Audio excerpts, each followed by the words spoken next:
Welcome, my name's Doctor Warrick Bishop. I'm a cardiologist, I'm an author and a keynote speaker. I'm CEO of the Healthy Heart Network. I'm all about trying to help people live as well as possible for as long as possible. Heart disease is huge in Australia. Every 20 minutes someone suffers a heart attack. Most of these could probably have been avoided if only we knew what to do. This podcast is all about helping you understand blood pressure, weight, cholesterol for better health. If you enjoy this podcast, I would be honoured for a 5-star review. You can share it with your family and friends. It may well save someone you love. Hi, my name's Dr. Warrick Bishop and welcome to my podcast and videocast station. I really do appreciate you tuning in.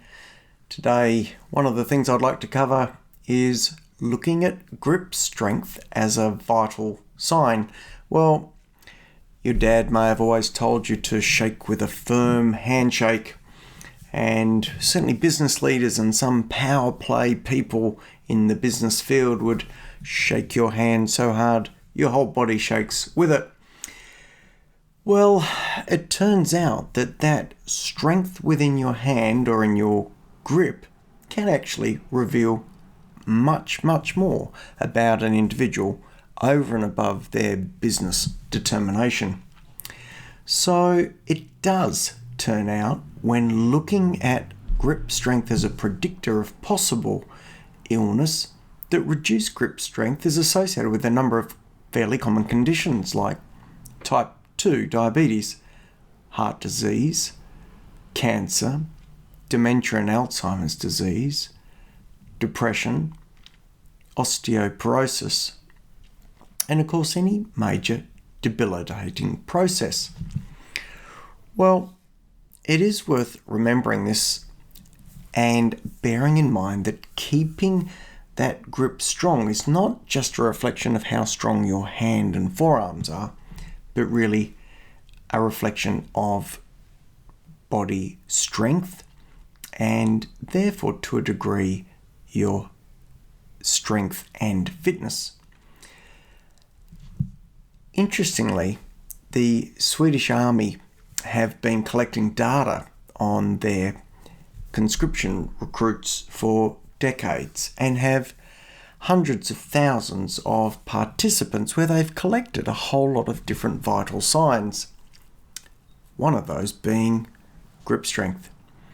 Well, what they found when they looked at the conscription servicemen, who they then tracked through public records through Sweden, was that the men with the weakest grip strength in their late teens were 20% more likely to have died by their mid-50s compared to those with a moderate or high grip strength.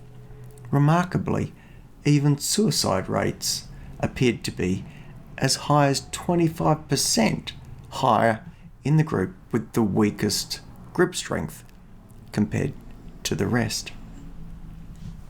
Well, this is all pretty challenging. It makes us wonder if we should just go out and squeeze a tennis ball, both hands, to make sure that we strengthen up those muscles and therefore improve our grip strength. Well, you could do that, but that's probably going to give rise to misleading results in the test, and using grip strength as a predictor of a future problem is really only going to be accurate when we are incorporating exercises that will strengthen the forearms and hands in conjunction with the rest of the body. So, what can you do? Well, almost anything will do. One would immediately leap to lifting weights. You can imagine as you get stronger, for example, doing a deadlift, your grip strength has to get stronger as you can lift more and more with the deadlift. Otherwise, you just can't hold the bar as you start to stand up.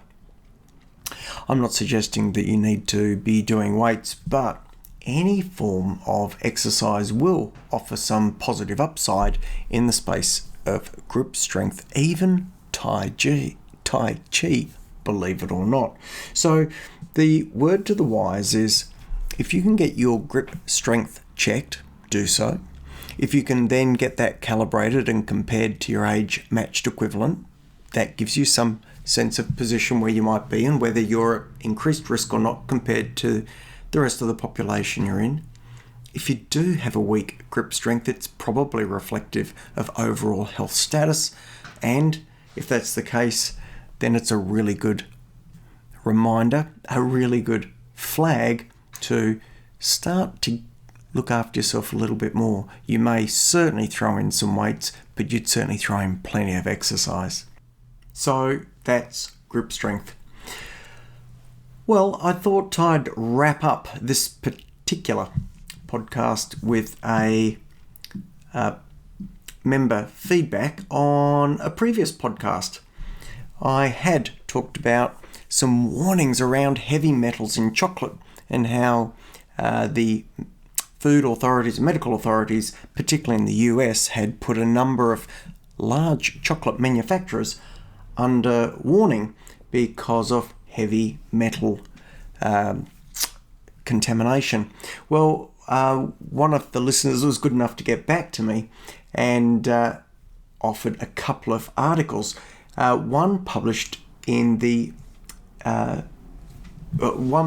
by a university based in Western Australia, where they looked at older women who consumed chocolate on a daily basis had lower bone density and strength with an increased calcium excretion.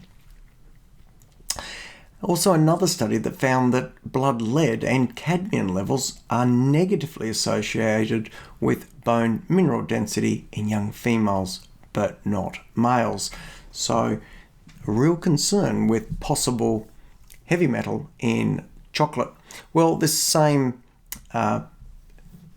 report, if you like, also offered a little bit of extra information, which I will just quickly share, and that was that we know that chocolate contains oxalates, which inhibit calcium and other mineral absorption, but chocolate also includes flavonoids, these things that come from plants. They also act as antioxidants and other antioxidants that actually aid in bone health. It is reported that people who eat dark chocolate have a 70% reduction in depression due to some serotonin release that's associated, that feel-good neurochemical. And depression, we know, leads to inflammation. And we know that if we get inflamed, that's no good for bone health either. So it seems that the jury is out to some degree on chocolate and bone health in particular, but my advice would be check it's a reliable supplier, see if there's anything on the internet about heavy metals and the company who's made the chocolate you're enjoying, and kick back and enjoy it. It is also worth noting the same listener pointed out that raw cacao is 4 times higher in antioxidants than dark chocolate, and perhaps we should be enjoying a cup of raw cacao instead. Alright, well, I hope you found grip strength and a little update on heavy metals in chocolate interesting. I'm going to wish you the very best. If you do wish to feedback, I'd love to hear from you. Send me a note at info@drwarrickbishop.online. Till next time, I wish you the very best and thanks for tuning in. Bye for now. Join the Healthy Heart Network and become part of our growing community. If you're interested in your heart health and risk of heart attack, then join the Healthy Heart Network for only $5 as a lifetime member. This represents $55 worth of value.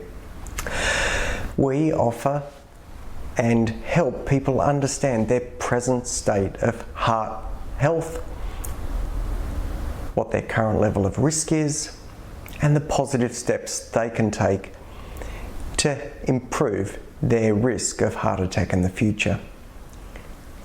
go to www.healthyheartnetwork.com.au and click the Join the Family button.